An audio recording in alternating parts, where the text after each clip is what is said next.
The city of Columbus is looking to spread out into the county. Last week, in a 4-2 vote, the Columbus City Council agreed to move forward with annexing parts of Lowndes County. The proposed annexed areas would primarily be in East Columbus, east of North Lindbergh Road, and east of Hargrove Road. Shawana Jones spoke to Columbus Mayor Keith Gaskin and an annexation expert to find out what the move could mean to the future of the city and residents in the annexation zone. I don't think this is a good time for the city to be moving forward with annexation. Columbus Mayor Keith Gaskin isn't the only one who believes annexation isn't a good option right now. In fact, there's a whole Facebook group dedicated to the cause, Lowndes County Residents Against Annexation. The group posted last week about the cons of becoming part of the city, such as restrictions on bonfires, firing a weapon, and loud music. But one issue tops the list of downsides for many: higher taxes. Currently, those residents that reside in the county are paying county taxes and they're paying school taxes. Michael Slaughter is an attorney with experience in government planning. He says the annexation will mean additional taxes for those incoming residents. When they're annexed, they will continue to pay those too, but they would also pay city taxes, the ad valorem taxes from the city, so that would be added on to that. Those extra taxes do come with some benefits: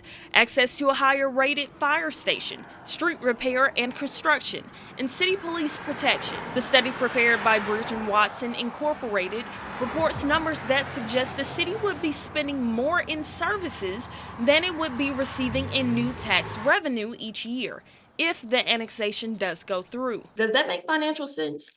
Now, the only way that makes sense if the city itself, prior to annexation, is in sound fiscal condition to where they can absorb that hit or that negative revenue once they annex. Slaughter says when municipalities take on more expenses than revenue, usually they have a long-term plan to develop the area to generate more wealth. The public doesn't know the terms that were discussed, since the vote to consider annexation took place behind closed doors. Upon recommendation of our city attorney, the discussions that were going to take place then would potentially involve litigation. It would be difficult to continue discussion and come out of executive session to make that vote. The mayor says he believes in expansion and growth and wants to make one point clear. And I will say this too, let me say this, I'm not against annexation, but I think that when you do annexation, it should be in a timely, strategic fashion. And that's why I'm cautioning the city on moving too quickly on this. Supporters and opponents will both have time and space to voice their concerns in an official legal setting. We'll be sure to keep you up to date as this story develops.